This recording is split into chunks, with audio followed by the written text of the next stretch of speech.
My name is Michelle. I'm a 31-year-old office worker. My husband, John, is 2 years older than me at the age of 33. We met through a setup, and now we're in our second year of marriage. I was what you'd call a sheltered only child, attending public school like anyone else during my elementary years. But from middle school through college, I attended a private girls' school. There was that characteristic same-sex admiration typical of girls' schools, but I didn't quite understand romantic feelings for men. It was not that I had no desire to get married, but I had only been with a man twice in my early 20s. We parted ways without ever progressing to marriage. I thought, I'll meet the right person eventually, but before I knew it, I was in my 30s. Seeing this, my parents seemed worried. My concerned father finally lost patience and started bringing matchmaking profiles, saying, "It wouldn't hurt just to meet them." One of those men is my current husband, John. After our initial meeting, we saw each other a few times, and he confessed his feelings for me. John is a gentle soul, and he held his parents in high regard. I too cherished my parents, and feeling our values aligned, I thought, I could make it work with this man, and so I decided to marry him. After that, our marriage was quickly arranged. Our parents and friends blessed us at our wedding reception, and I was overjoyed. I wished for this happiness to continue forever. However, within a half year of marriage, my father-in-law passed away due to an illness, and John became overly attentive to his mother, who was left alone. John frequently visits my mother-in-law and even goes on trips with her. While he also cherishes me, his mother-in-law always takes precedence when it comes to her. At this point, it seems to me more like he's a mama's boy than simply caring for his mother. It's a little frustrating, but apart from that, there are no major issues, and I resigned myself to the thought that this is what marriage is, and I compromised with my life. Lately, my joy has been entering sweepstakes, winning prizes, and writing reviews or introducing them on my blog. Most of my winnings were cosmetics and food, but one day I won a pair of plane tickets to Miami. This was the first time I'd won such a high-value prize, so of course I was shocked when I got the call. The winning pair of tickets required me to notify the airline in advance of who would be going. I thought to myself, what should I do? It would be really nice to go with John, but John just went on a trip with his mother-in-law recently.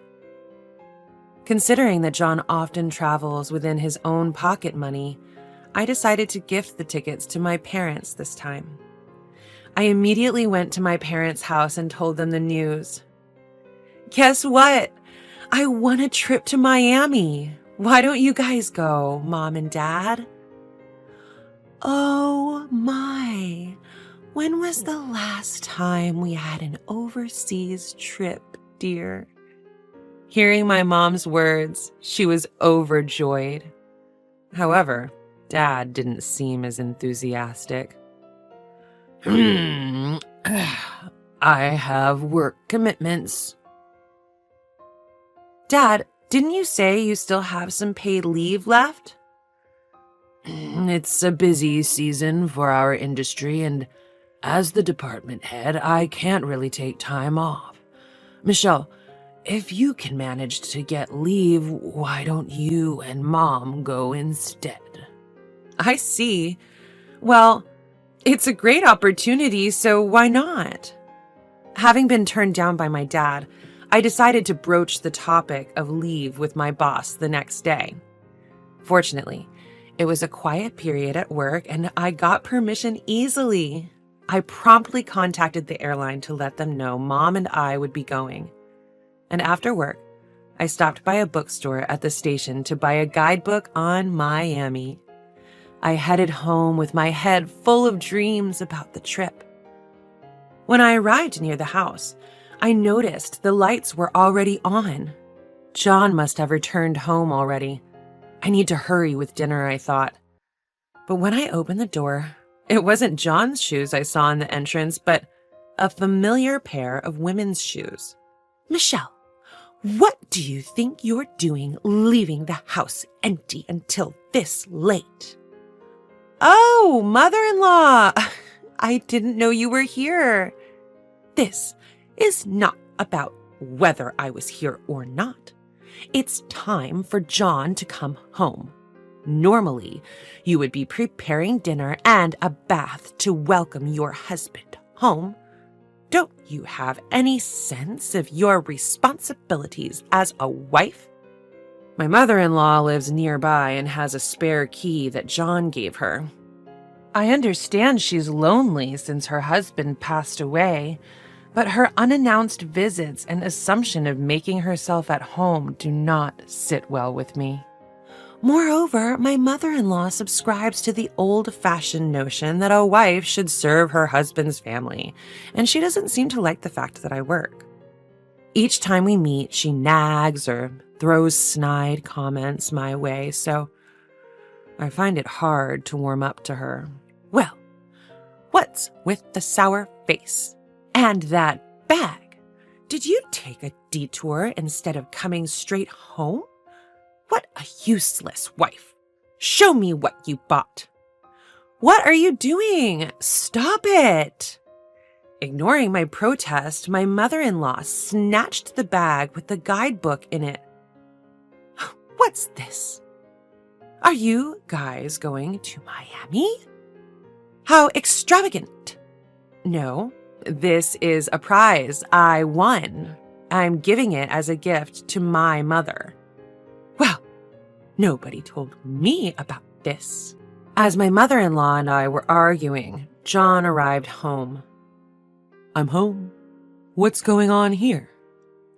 Welcome home, John. I hear that Michelle won a trip to Miami in a lottery. How standoffish of you to give it to Michelle's parents without any discussion.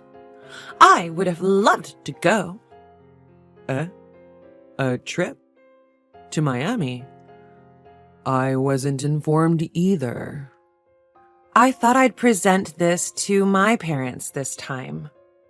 How many people can go on this trip? It's for 2 people.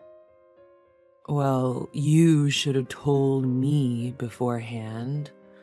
I would have loved to go as well. Why are you deciding things on your own? I also considered going with just the 2 of us, but this time I wanted to gift it to my mother. What are you misunderstanding here? This time, I'm going with Mom, and you're staying home. My husband cut off my words and started saying outrageous things. No way! I won this. I'm going to give it as a gift to my mother. We can do that another time, right? Since Mom wants to go, try to understand. What are you talking about? You just went on a trip with your mother not too long ago. What's wrong with going on a trip with my own money? Anyways, this time, Mom and I are going. If you don't like it, we can get a divorce. When I heard the word divorce, which my husband brought up like a trump card, I felt my feelings for him completely cooling off. Fine. Do what you want. I decided to get back at them and backed off. My husband and mother-in-law, ignorant of such a thing, looked triumphant. You should understand. You should have done that from the beginning. Ignoring their sneering and arbitrary words, I was contemplating how to get back at my husband and mother-in-law. The next day, I reported the situation to my parents. My mother, who was really looking forward to it, seemed disappointed, but she showed understanding, saying, I see. If that's the case, it can't be helped. It's better than causing a rift between the 2 of you, so don't worry. Feeling sorry for my mother, I decided to make up for this situation. After that, I called the airline during my lunch break and informed them that I'd like to change the trip to Miami to my husband and mother-in-law. The call center operator looked troubled. "We're sorry, but we can't accept changes to the reservation once it's been made. Moreover, the airline tickets are invalid if the winner isn't present. This was written in the documents we sent you. Please check." When I looked at the rules on the back of the air ticket and the winning notification carefully, it indeed said, "Only the winner has rights and transfer is not allowed." I explained the situation to the operator and told him that I would decline this prize. As for my husband and others, I decided not to inform them about this, and if they really want to go, they should pay the full amount on the day. So that night, my husband, who came home from work, opened the conversation like this. "Hey, Michelle, you did call the airline, right? Told them we're going to Miami with Mom?" "I made the call. Here, take a look. The winning documents and tickets. All the details are in there. Make sure you read it." "What a hassle. I can get by without reading all that." "Just take it, will you?" I gave it to my husband knowing he doesn't read these things, but he, as expected, didn't read it and put it on the shelf. "Try to enjoy this as a good deed to your mother-in-law, okay? I'll be more than happy to stay home." I can't wait to see the look on their faces on the day of the trip. John was staring at me, looking as if he'd been hit by a ton of bricks. And then the day of the trip arrived. John and his mother were held up at the airport. "What? What's the meaning of this? Explain." "As we have said, these tickets cannot be transferred. If the winner of the tickets is not present, they are void. This is stated in our policy, and anyone else will need to pay the full amount." John and his mother had booked some very fancy hotels, leaving their budget on the brink. And then, as John and his mother were trying to buy tickets at the counter, another disaster struck. "I am very sorry, but there seems to be an error. Could you please use another method of payment other than this credit card?" "That can't be. I've been using it just fine until now. Why is this happening?" "I'm afraid we can't determine the issue here. Please check with your card company." John, having no other choice, paid with another credit card and then called me. "Hey, what's going on? The tickets you gave me can't be used, and now my credit card's been declined." "Did you read the back of the ticket? It clearly states that the tickets are void if the winner cannot be present. And I know nothing about your credit card issues." "Not my card. Your credit card." "Oh, I see. Well, I've suspended my card. I didn't see it in my wallet, so I suspected that you might have taken it. I'm glad it wasn't misused." "That's not funny. You won't get off so easy when we get back." "That's your own doing. What you did is stealing, you know." "What a woman. I'm divorcing you. Get out." Sure. Just as I thought you'd say, as you wish, I'll agree to a divorce. The truth is, I was planning to go back to my parents' house before he told me to leave. I had already packed up using the paid leave I had taken for this trip. When I left the house, I took the passbook and the seal so he couldn't spend our savings, and informed the neighbors that we would be divorcing. When I checked the amount of our savings for property division in case of divorce, I found out that he had spent it several times over. I never recalled withdrawing the money, so it's clear that John was behind it.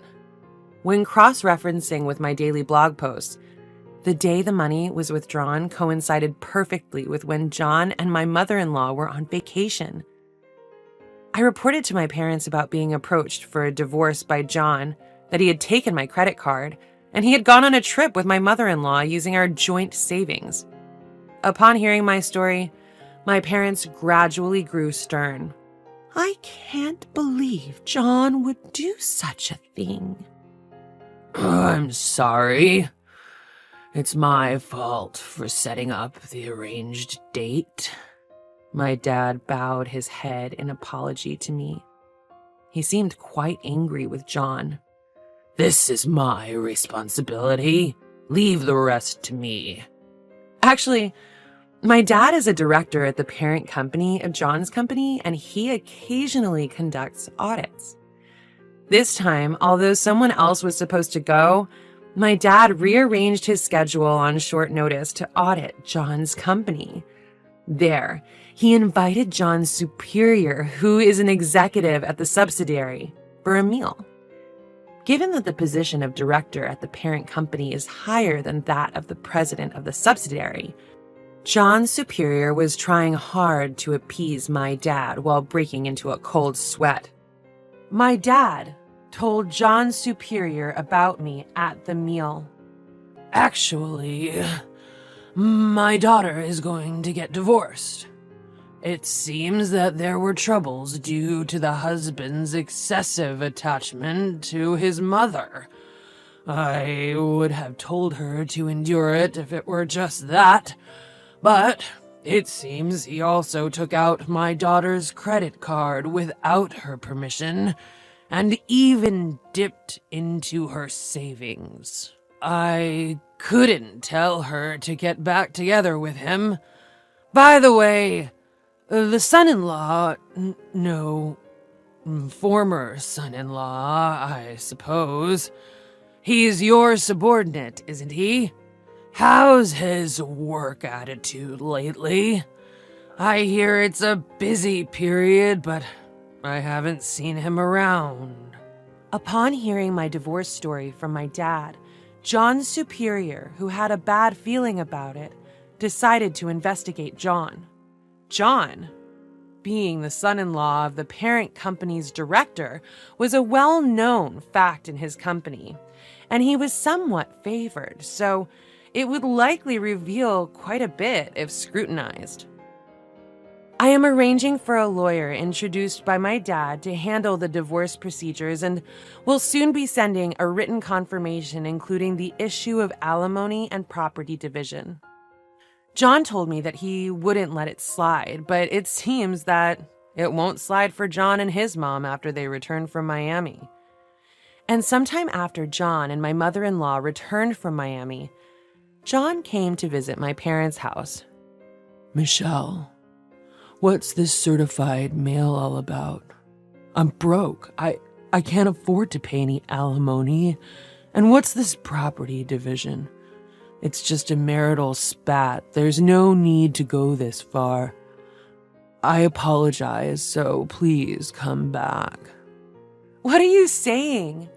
Have you even read what's in the certified mail? Your mom's daily mental abuse?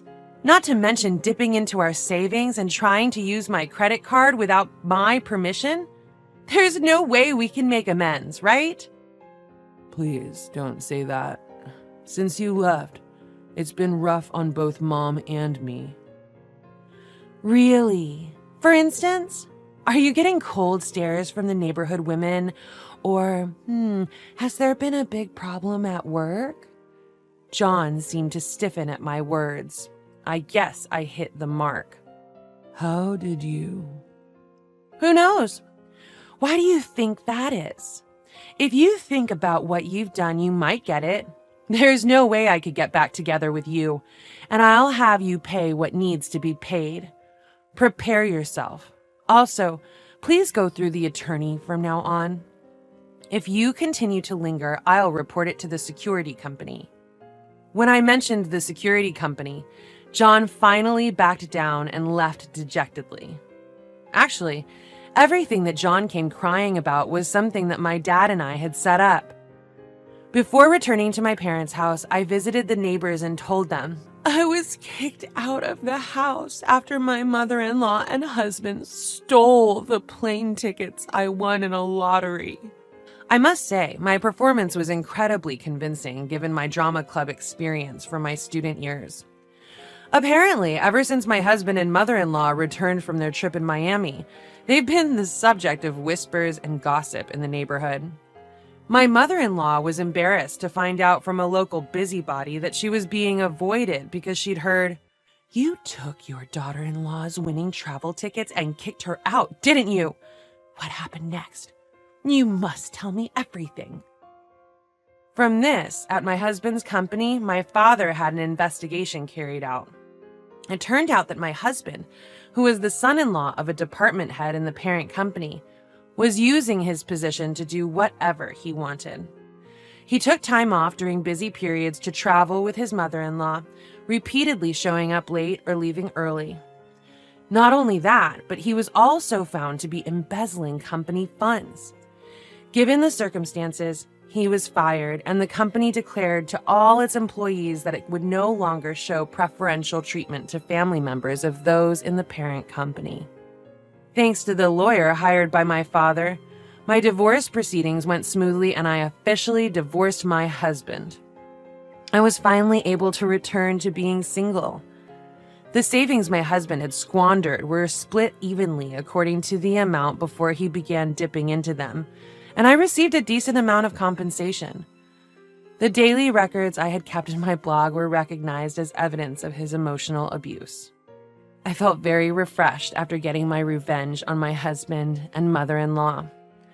I didn't want to just keep the compensation I received from my divorce, so I decided to splurge and enjoy myself. I scheduled a vacation to coincide with my father's company holiday, and I decided to go on the overseas trip I couldn't take before. I was unsure of where to go, but considering my mother's wishes, we decided to go to Miami. My parents and I planned our itinerary by looking through the guidebooks, planning to enjoy the crystal clear seas and coral reefs, do some shopping, and fully enjoy our first family vacation in a long time. Having saddened my parents with my divorce, I intend to make it up to them from now on. I can't think about remarriage right now, but if I find someone I truly want to be with, I might consider getting married again. I don't know what the future holds, but for now, I'm looking forward to my trip with my parents and cherishing this happiness.